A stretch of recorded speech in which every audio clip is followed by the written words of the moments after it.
Yeah, but it's the same brand colors, but like the bottom ticker is changed the font fancied up a little bit. Yeah, I think I made some adjustments as we are now live in the pre-show. Shuby. Jared Feinberg got his Senior Bowl virtual media credential request. Congratulations! I'll pop a swell for that. Oh yes. Okay. How is the Senior Bowl being conducted this year or next year? I should say. Very differently than years past. Rahul is here. I want something that's crack worthy. You know, like I want somebody to put something in the. Can you rephrase, please? Well, Kyle cracked his mighty swell when he saw. I popped my mighty swell. So I need something. Vontel, what's up? Julian, what's up? And I just need you to rephrase the way you presented that to. I want to crack. I want something that's crack worthy. That's what I said. I want to crack open my drink.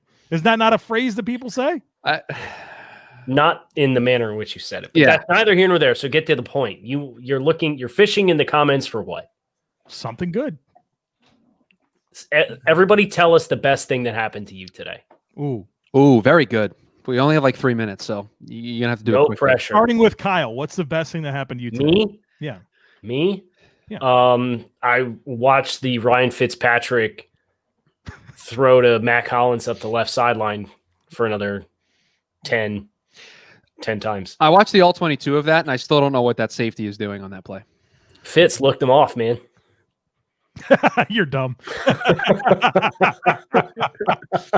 That's terrific. That might be crack worthy. Hey, Dion Dunn made the Dean's list. Shout out, Dion. Okay, good stuff. Very good.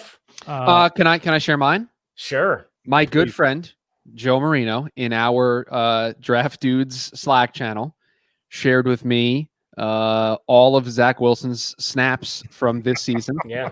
You're having a good day then. So I have that to look forward to.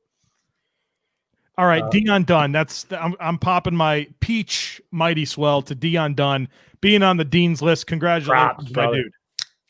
All right, love it. So stream will start in about 2 minutes. Where we will bring the take, or you will bring the takes, and we'll react to the takes. But just a reminder that all of TDN's live streams and streaming video content is brought to you by our friends at Mighty Swell. And we are having a good old time on watermelon mint seltzer today, guys. So okay, go ahead, Joe. Sorry. I want to point out, we have got a lot of countries represented here in the chat. I know we have, I think JB is in Canada. We've got New Zealand. Mark is in New Zealand. Rahul is in England. I mean, that's 3 off the top of my head. I mean, how cool is that? We're just talking football with a bunch of people from across the globe. It's fantastic. We have to discuss what Rahul is asking, because I don't know if the premium Slack is ready for some of the takes that I will drop. They're not. And it's going to bleed into the show, and then we're going to have to deal with it. So I think we need to actually have a conversation with the higher-ups before we confirm letting you in. I have a meeting with the higher-ups tomorrow. Maybe I'll bring it up. Good. Yeah, contract talks for next year. I have no idea what this is about. William Bailey in Ireland? Portugal? Wales? Dude, let's go. Chris, start the stream. I was just going to say, we got to go here because this is about to start here soon. So, all right, let's go. Here we go. Takes on takes.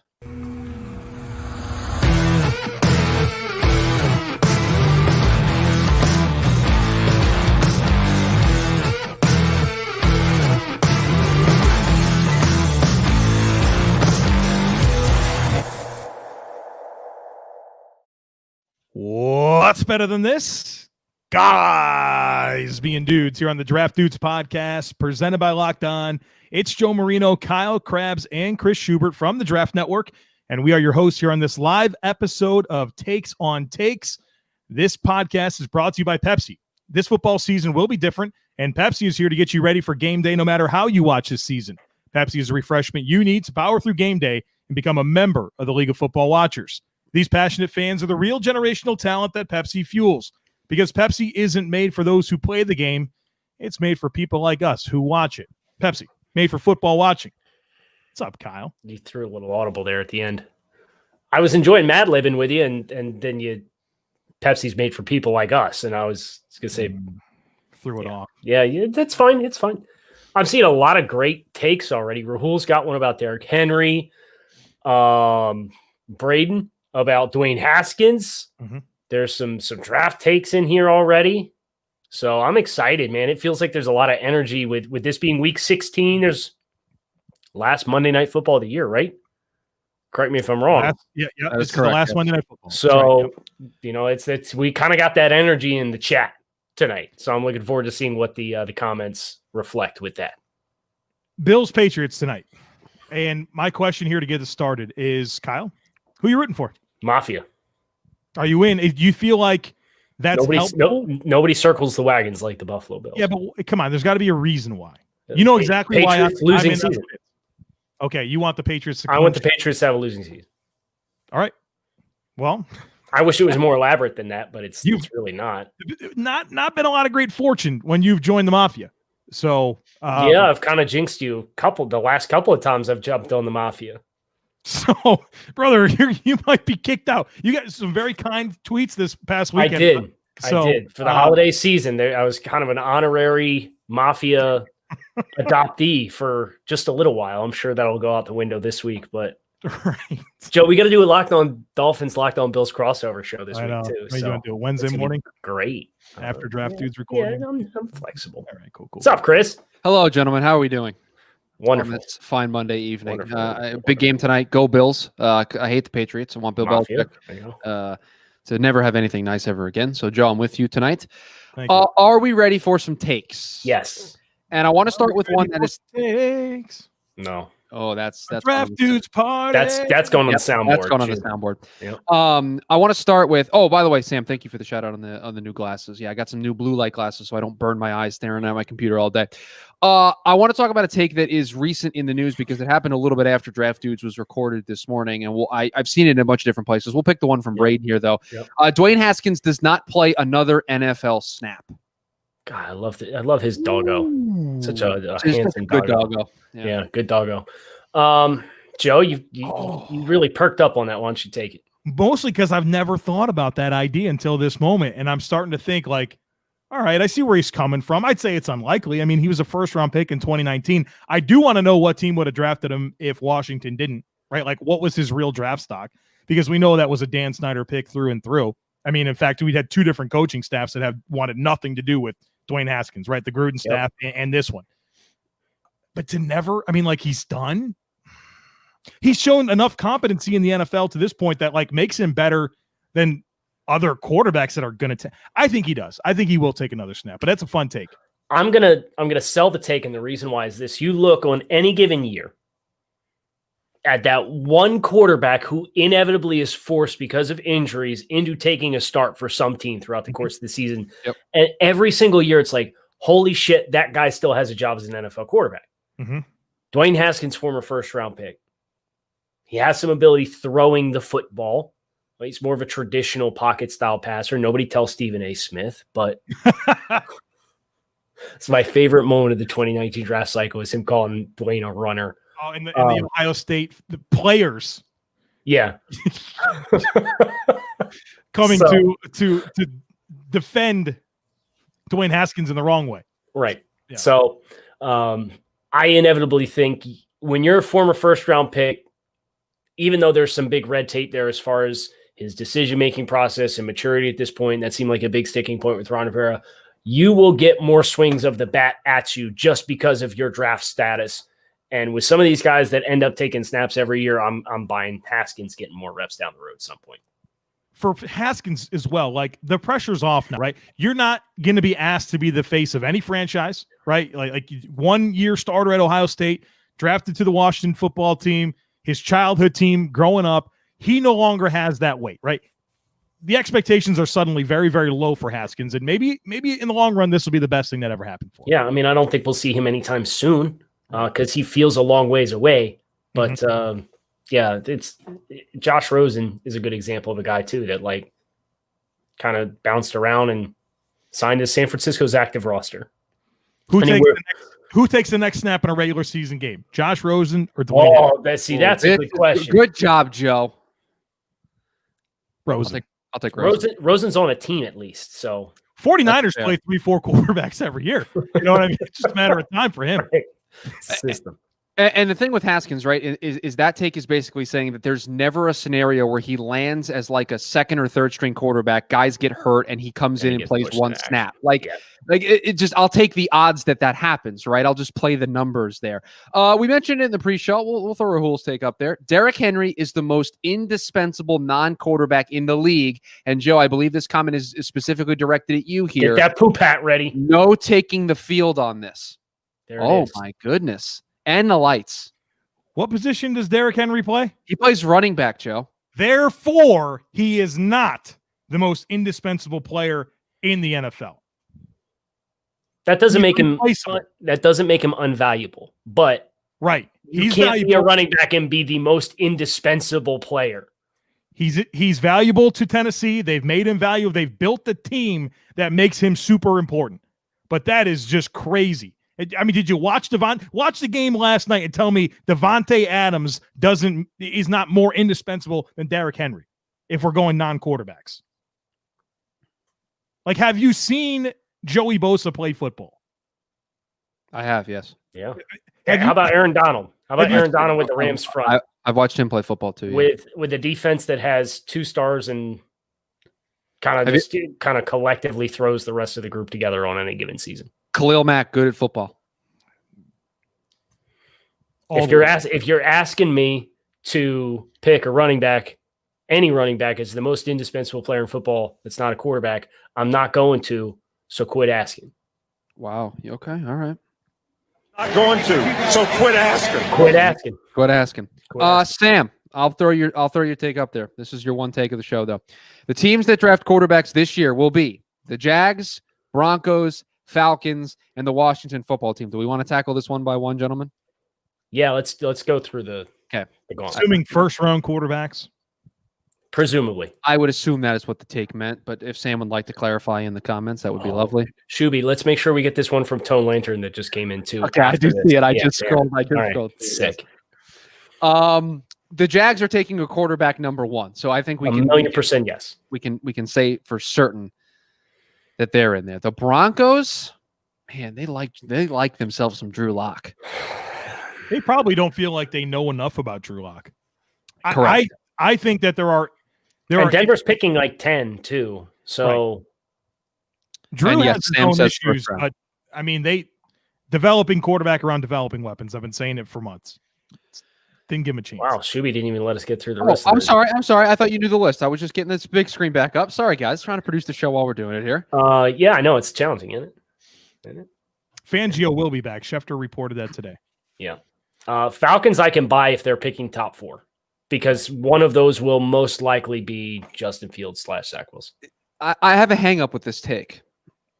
It's saying that the 49ers and Jets are not taking quarterbacks. Right. And I just struggle with those 2 teams not being a part of this list. One of those 2 will probably, because they have leverage, right? The Jets have leverage and San Francisco's a quarterback away.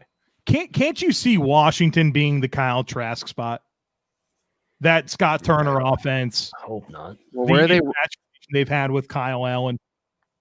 So doesn't that depend on where they end up? Even if it's 19. Yeah, but if they, okay. Someone's taking Trask in the first round. I think it's Washington. I won't. I'm not going to. Quit asking. I'm not saying you would do it. I'm saying predictable. That's such a big leap. That's such a big leap at this point. So where was that take here? It was from Tone Lantern. Yeah, 737. I got it. Here it is. Yeah. Built bars are better than pizza. Joey. Oh, he's got his by the box was ready to go. Got the built bites here, the cookies and cream built bites, cherry. No, they're not.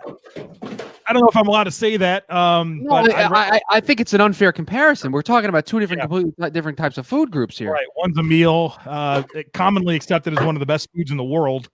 Built Bar is the best tasting protein bar in the world, but it's a protein bar at the end of the day. Yeah. So, all right, Kyle went off screen. I don't know what he got. Yeah, I had to go get my Built Bars, What do you got? So you got mint brownie. I got mint brownie. I got the raspberry. This is white chocolate sea salt caramel. Okay. And these are the candy cane brownie ones that come in the 2-packs. You're good for like a week and a half there? Yeah, that's like breakfast, lunch, dinner for a few days. Hey Kyle, can you tell me, can you power rank your flavors for me and send them to me in a Slack DM? Because I got to give Joe my order here in a couple of years for that bet that we have. So if you want to work on that for me so I can start getting that list together. No. Yeah, if white chocolate cookies and cream is available long term, that's the one. It is right now. That is the one. It is right now. I have a take from a little bit earlier in the show from Mitchell here, and I think this one's pretty interesting because I know you guys are both fans of this gentleman. Take Justin Herbert would have been the #1 pick in the 2019 draft. Over Kyler. I don't think so. I think Arizona was going to pick Kyler no matter what. If a team other than Arizona was picking one, then I can get behind this. But because it was Arizona, I think they were going to go Kyler. I agree. I think he'd be QB2, and he'd probably be a New York Giant. All right, we'll throw this one up from Sam. Sam, I said you only get one, but you'll get another one because I think this one's good. Order from the most to least talented is Darnold, Jalen Hurts, Trubisky, Daniel Jones, Drew Lock, Haskins. There's a lot going on in this take. I'll leave this list up so you guys can thank you ponder it. Darnold is definitely one. Makes me feel good. You think he's the most talented? I think Sam Darnold is the most talented, raw physical talent of these quarterbacks, and I would probably put Trubisky too. I think he's a little bit better thrower than Jalen Hurts. I like Darnold, Trubisky, Hurts, Lock, Jones, Haskins. Jones is a better athlete, just pure athlete than Lock. That's where I get stuck. I think Lock's got better arm talent, and that's where Lock's probably got,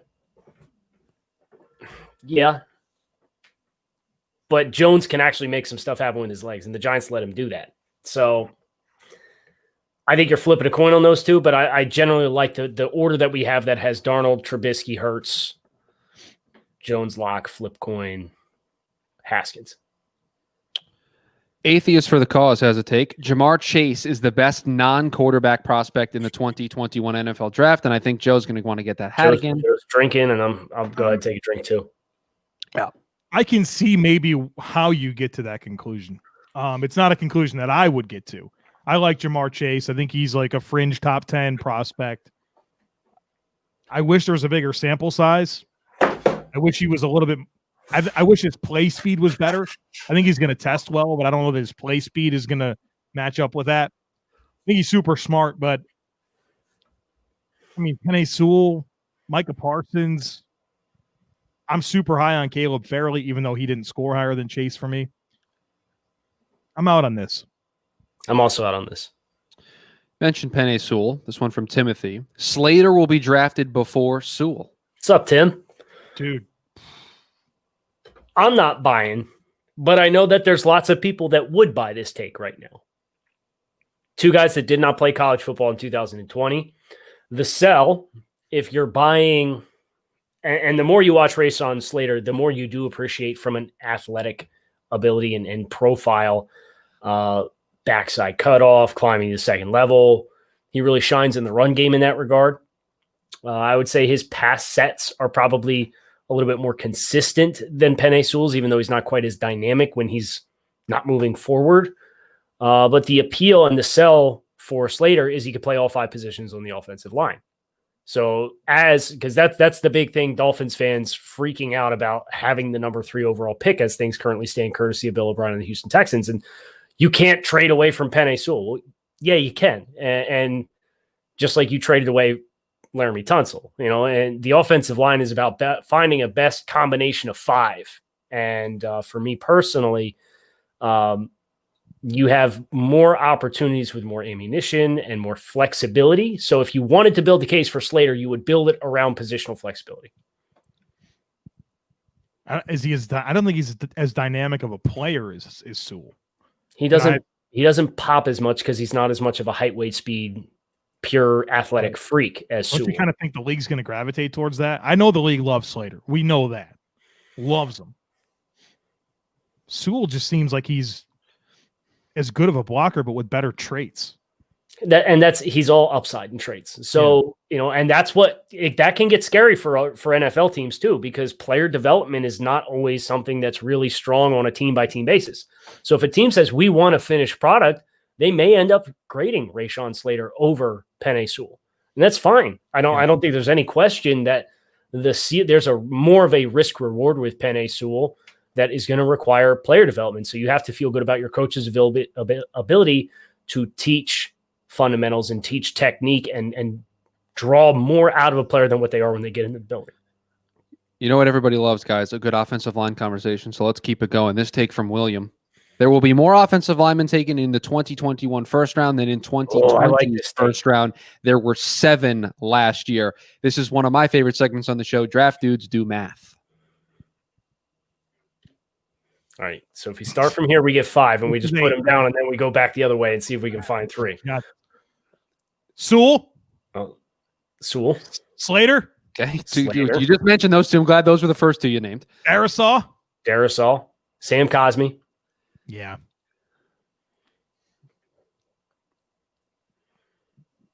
Are we sure about any other ones? Spencer Brown, Dylan Raduns, Vera Tucker. So that's 5. You had him in your mock draft today, Kyle, didn't you? I sent him 21. Dickerson. Jacksonville Jaguars. No, Landon Dickerson ain't going round 1. Come on, brother. Just trying to bring up. So can we get to more than 7? Creed. I'm taking the under. Creed, Wyatt Davis. Maybe. Can we give between those 3 names? Can we give 1? Okay, we're at 6. Yeah, we're at 6. 2 more. Are we missing offensive tackles that we should be kicking ourselves for missing? Probably. Yeah. Eichenberg. There you go. Mitchell Lang, Eichenberg. And I just did him today.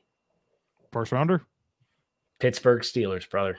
All right. So his floor is wherever the Pittsburgh Steelers pick. 30 in my mock draft is where I put him. And Alex Leatherwood, that's a good one. Atheist for the cause. I might buy this, to be honest with you. Jalen Mayfield, another name. I think he's probably. I don't know if he did enough to bump himself up. You mentioned a lot of names here, gentlemen. More than 7. I know. So that's kind of why, I just from a numbers perspective, and I mean, you're kind of what's challenging is you've got the perceived top 2 in Penei Sewell and Rashawn Slater, and the question becomes, okay, where do you feel comfortable taking the next guy? And you kind of get into this numbers game where it's like, man, if I'm taking anybody else before 15, I'm kind of pissed. Mm-hmm. Yeah, it's like no man's land. I agree with that. So I think that works against this class relative to the talent in other positions. There's more top 15 viable talents everywhere else other than the offensive line. So you're effectively cutting out half of the draft order after you get the first 2 guys in. Yeah, and everybody in the top 15 can't trade back, so I'll sell. I'll push it. I'm actually going to thread the needle. I'll call push. I'll say there's 7. I'll take the under. Oh, coward. Calls him a coward. I'm not sure why. You know what's not cowardly? Yes, Kyle. What is not cowardly? Investing in our friends over at Manscaped. Oh, look at that, Shuvie. He's ready for product placement. I was prepared. This evening. Listen, manscaped.com.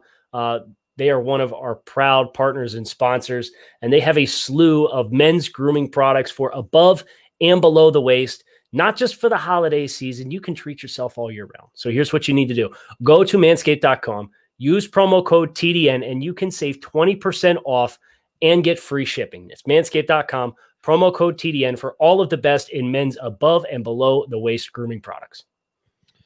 I have been accused of dodging this take, gentlemen, so I'm going to put it up there. Sam Darnold to the Panthers. Sam Darnold's staying on the Jets, dude. Don't know how I feel about that. That's at least interesting to me. The Panthers? If they keep Brady. That'd be a good fit. But I sort of think that the Jets are going to keep Darnold. Good fit with Joe Brady, and I think that's the challenge. And how long is Joe Brady going to be there? Wonder if I think if they get him back, I mean that might be it, right? Like probably his the longest he'll be there is through next season, and then that's it. Yeah, right. He's going to get interviews this offseason, right? Mm-hmm. So if he doesn't get a job, and we assume Bieniemy gets a job, he's going to be the top of the list if you want an offensive-minded guy. So it's like you're not going to have him for very long anyway. And the success of guys like Matt LaFleur is going to be really good for Joe Brady's case. Maybe Arthur Smith is on that list as well, but I'm sure, yeah. Little birdie told me next Monday, which is referred to as Black Monday in the NFL because it's the first day after the end of the regular season, which you see a lot of coaches get fired. Little birdie told me that we on this stream are going to be doing some crossover work with some of our other friends at TDN and discussing specifically coaching gigs. So, that's an interesting little birdie that told you that.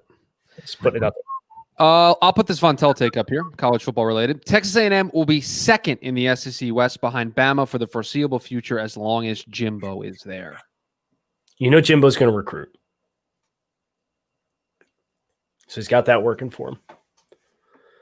I mean, probably, right? Like, there's no shame in that. They could be one loss team, and then Alabama goes to the SEC championship game, wins it or doesn't, and you still have a strong case. Like, hey, our only loss was to Alabama, but we couldn't play for a conference championship. So it's been LSU. So he's effectively saying A&M is surpassing LSU. Plus whoever else is kind of like Auburn. Ooh, they're restarting, man. Yeah, but they got a good coach. I don't care where. They did, but I mean, I have low expectations for a little bit. I think it's if depends on what we're defining the timetable of a foreseeable future for, but I can get behind this take. They're there right now. I mean, they're already in that spot. Yeah, this season they're there. All right, I got this take from David. Josh Allen is a dominant playoff run away from being considered elite. Joe, I'll let you start with this one. I'm not touching that one. Go ahead, Joe. I'll talk about Josh Allen anymore. Well, I certainly think that would help his case. I understand people that want to see more from Josh Allen. I really do. I think you can say two things can be simultaneously true. You could say Josh Allen is having an elite season, but I want to see more before I consider him an elite quarterback. Is that fair? And part of building that resume for widely accepted as an elite quarterback would be having a dominant playoff run. I mean, if he continues this play into the playoffs and the Bills get to the AFC Championship or further, then yeah, there's not going to be a whole lot to disagree with. And, you know, the only guy seems like left that has real doubts about Josh is Nick Wright.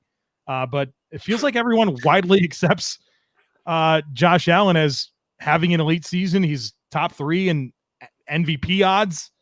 But I think it's fair to say he's having an elite season, but I'm comfortable with you not accepting him as an elite player. I mean, because he's only done it for 1 year now. Can I jump in here to close the show? Because I know sure. Who is everybody's choice at this point in time for MVP of the 2020 man season? My guy plays in Green Bay, Wisconsin. Yeah, for me, Aaron Rodgers is the league MVP. I'm close. I'm close on that. I'm close to agreeing with you. Who else is there? Mahomes. Okay. Mahomes. It's to me, those are the whatever. Flip a coin. I think you have a tier of guys like Derrick Henry, Josh Allen, Devontae Adams. Who is everybody's choice for coach of the year? No, I need to know what happens next week. You need to know what happens next week. So it has to be one of these teams with a playoff berth, is what you're telling me. I mean, I think if the Browns get in Stefanski, right? No, that's not true. If Flores gets in, it's Flores. Brother, 3 rookie offensive linemen. They're down to their 5th string running back, their 5th string receivers. They don't even have the pieces that they fully want in that front 7 quite yet. They made strides. And they got this team to 10-5 right now. And manage this quarterback stuff that's going on, whether we want to. For me, is the quarterback, how he's handled the quarterback room and those dynamics. I agree with everything you're saying, but the people who vote on this award like themselves the good old narrative, and the Browns breaking this long stretch of not being good and potentially winning 11 games is going to be, I think, enough to earn him the award. Joe, I know you're looking at me. I'm not disagreeing with you. No, McDermott should have won it last year if that was the case at 10-6. Flores has done more with less. I don't know why you're yelling at me. I'm just letting you know what I think is going to happen. I agree with you, but I think it's going to be Stefanski. If you want to talk about schedule, though, that's probably something a little bit that bothers me about Flores and him being like a slam dunk. But if it's him or Stefanski, give me Flores. He did more with less this year. There's no doubt about it. I didn't mean to light the pot on fire. Jeez. But we're I don't know why I yelled at you. Wait, can I debut the new drop of the show before? I didn't get a chance to do it. So he takes me to weird places. That's on the soundboard now. Oh, that's terrific. Draft Dudes live stream. Kyle Krabs, Joe Marino, Chris Schubert. We are Mondays and Thursdays, 7:30 p.m. Eastern Standard Time. Make sure you plan accordingly. Come on back, see us on Thursday. Always great hanging out with everybody who watched live in the stream. If you're listening on the podcast feed, make sure you hit subscribe and come over to the YouTube channel. Check us out Mondays and Thursdays. Kyle Krabs, Joe Marino, Chris Schubert. Thanks. Talk to you next.